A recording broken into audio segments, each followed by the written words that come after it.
Student welcome back to our YouTube channel. तो आज हम पढ़ने वाले हैं पासा, जो कि अपने रीजनिंग में आता है। ठीक है, तो पासा क्या होता है पहले इसको समझो। पासा जो है हमारे पास में दो प्रकार का होता है। पहला होता है बंद पासा, दूसरा होता है खुला पासा। कौन सा? पहला बंद पासा, दूसरा खुला पासा। जो हमारा बंद पासा है उसके भी दो स्वरूप होते हैं, एक होता है मानक पासा, एक होता है साधारण पासा। इस चीज को समझना थोड़ा सा, मानक पासा क्या होता है और साधारण पासा क्या होता है। पहले ये समझो कि बंद पासा क्या होता है। ये हमारे पास में जो नॉर्मल पासा होता है, जिससे हम लूडो वगैरह खेलते हो अपन, तो वो होता है हमारे पास बंद पासा, और खुला पासा ये होता है ये। ठीक है, समझो कि इसमें फलक कितने होते हैं। अगर मैं बात करूं इस पासे में फलक कितने होते हैं, फलक होते हैं 6, कोने कितने होते हैं 8, और किनारे कितने होते हैं 12। ठीक है, तो इस चीज को समझना थोड़ा सा, और आप इसका स्क्रीनशॉट ले सकते हो। देखो मानक पासा क्या होता है समझो। मान लो मेरे पास में एक पासा है, ये मान लो मेरे पास में एक पासा है। ठीक है, इसका मान मेरे पास में 4 दे रखा है, इसका 2 दे रखा है, इसका 1 दे रखा है। तो अब हमसे पूछा है कि एक का विपरीत क्या होगा, यानी कि एक का जस्ट अपोजिट क्या होगा, 4 का अपोजिट क्या होगा, 2 का अपोजिट क्या होगा। तो इसको निकालने की एक आपको ट्रिक बताता हूं मैं।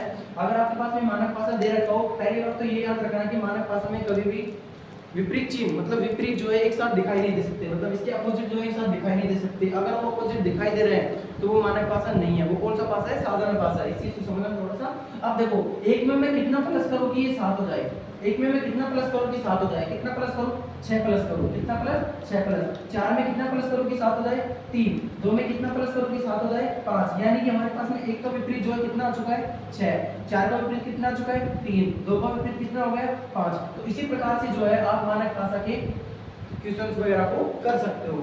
समझो, देखो मान लो मेरे पास में ये आकृति है, इसमें मेरे को दे रखा है 6, इसमें 3, इसमें 5। अब देखना, देखो पहले मान लो 3 को ले लिया मैंने। अब 3 में कितना प्लस करूं कि ये 7 हो जाए, 4, 6 में कितना प्लस करूं कि ये 7 हो जाए, 1, 5 में कितना प्लस करूं कि ये 7 हो जाए 2। यानी कि हमारे पास में 3 का विपरीत कितना आ गया 4 आ गया, 6 का विपरीत कितना आ गया 1 आ गया, 5 का विपरीत कितना आ गया 2 आ गया। तो इसी प्रकार से मेरे भाई मेरे दोस्त आप क्वेश्चन को कर सकते हो। ठीक है, बिल्कुल सिंपल क्वेश्चन है, यानी कि यहाँ पे आपको नोट लगा के लिख लेना है। प्लस करने पर मतलब दोनों संख्याओं को, विपरीत संख्याओं को प्लस करने पर, विपरीत संख्याओं को प्लस करने पर योग 7 आना चाहिए। कितना आना चाहिए? 7 आना चाहिए। देखो एक में कितना प्लस करो कि 7 हो जाए 6, यानी कि एक का विपरीत कितना हो गया 6 हो गया, 4 का विपरीत कितना हो गया 3 हो गया, 2 का विपरीत कितना हो गया 5 हो गया। तो इसी प्रकार से आप जो है मानक पासों को कर सकते हैं, इससे ज्यादा इसमें कुछ नहीं है। और बाकी अगर मैं 1-2 पॉइंट बोलूं इसमें, तो पहला पॉइंट ये है कि मानक पासों में कभी भी अपोजिट मान जो एक साथ दिखाई नहीं देंगे। फॉर एग्जांपल के लिए ये ले लो, जैसे कि मान लो मेरे पास में एक पासा है, यहाँ पे 4 है, यहाँ पे 3 है, यहाँ पे 1 है। देखो 4 और 1 जोड़े कितना हो रहा है 5, यानी कि नहीं है। 3 में 1 जोड़े कितना होगा 4, 4 में 3 जोड़े कितना होगा 7, यानी कि ये मानक पासा नहीं हो सकता, क्योंकि यहाँ पर योग कितना हो रहा है 7 हो रहा है, 7 हो रहा है। इसलिए देखो समझो, मानक पासा में कभी भी अपोजिट मान एक साथ दिखाई नहीं दे सकते। इस बात को आप गांठ बांध दो या फिर कुछ भी समझो। ठीक है, मानक पासा में कभी भी विपरीत मान एक साथ दिखाई नहीं देंगे। अगर विपरीत मान एक साथ दिखाई दे रहे हैं तो समझ लो कि मानक पासा नहीं है, वो या तो साधारण पासा होगा या फिर साधारण पासा होगा। ठीक है, अगर मैं बात करूं साधारण पासे की, बंद कर दे लो, अगर चाहो तो स्क्रीनशॉट ले लो एक बार, फिर मैं आगे चलता हूं। एंड सेकंड जो आता है हमारे पास में वो साधारण पासा की। साधारण पासा क्या है देखो समझो, अगर हम बात करें साधारण पासा की, देखो जैसे मेरे पास में एक क्वेश्चन है, मान लो हमारे पास में एक पासा है। ठीक है, क्या है? पासा है। मान लो इसका मान मेरे पास में 1 दे रखा है, इसका मान लो मेरे पास में 6 और इसका 2। देखो मैंने पहले ही बोल दिया था कि मानक पासा में जो भी विपरीत मान एक साथ दिखाई नहीं दे सकते, तो ये मानक पासा होगा क्या? नहीं होगा। तो कौन सा पासा होगा? साधारण पासा होगा। ठीक है, तो समझो इस चीज को कि अगर मैं बात करूं 1 की, तो 1 का विपरीत क्या हो सकता है। तो इसमें देखो पहली बात तो ये कि इसमें हम एग्जैक्ट मान जो नहीं निकाल सकते, इसमें हम निकाल सकते हैं संभावित मान। कौन से मान?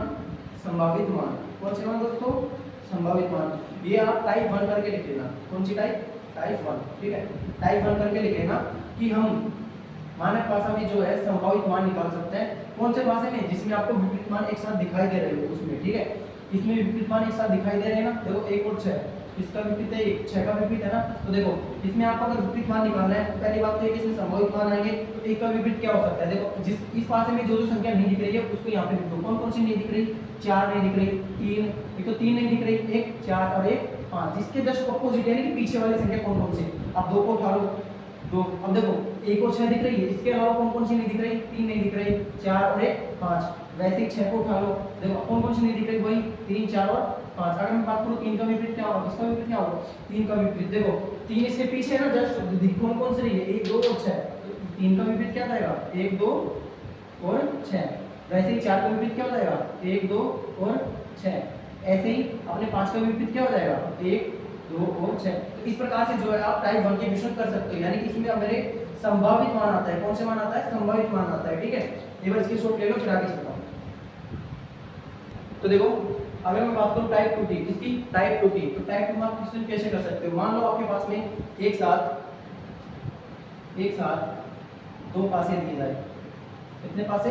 2 पासे दिए जाए, ठीक है। मान लो आपको एक साथ में 2 पासे दे दिए जाए, जैसे कि एक पासा ये, इसका मान मान लो 3, यहाँ पे 6, यहाँ पे 1, एक पासा ये रहा, मान लो 2, ठीक है। एक पासा ये मान लो 3, 1 और 5। देखो समझे इस चीज को, तो हम इसको क्वेश्चन को कैसे कर सकते हैं? अगर 2 पासे दिए जाए और एक फलक समान हो, क्या हो? एक फलक समान हो। देखो इसमें समान फलक कौन सा है? देखो पहले ढूंढने की कोशिश करो। 2 दिख रहा है इसमें, नहीं है, छोड़ दो। 6 दिख रहा है, नहीं है, छोड़ दो। 3 दिख रहा है, तो 3 को एज इट इज ऐसे कैसे उतार दो? ऊपर और नीचे। अब देखो एक चीज बताता हूं आपको, ये अपनी घड़ी है, क्या है? घड़ी है। अगर घड़ी की मैं दिशा में चलता हूं, घड़ी की दिशा में यानी कि क्लॉकवाइज, किधर? क्लॉकवाइज चलूंगा तो हम उससे क्या कहेंगे? दक्षिणावर्त। क्या कहेंगे? दक्षिणावर्त। क्या कहेंगे?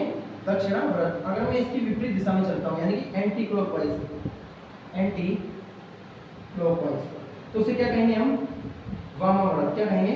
वामाव्रत, ठीक है। तो ये चीज समझने की है थोड़ी, कि घड़ी की दिशा में हो गया, ये घड़ी की विपरीत दिशा में हो गया, यानी कि वामाव्रत ये हो गया और दक्षिणावर्त ये हो गया, यानी कि क्लॉकवाइज और एंटी क्लॉकवाइज। देखो समझो, मैंने यहाँ पे 3 लिखा, अगर मैं 3 से दक्षिणावर्त चलता हूँ यानी कि क्लॉकवाइज चलता हूँ, तो क्या मिलता है मुझे?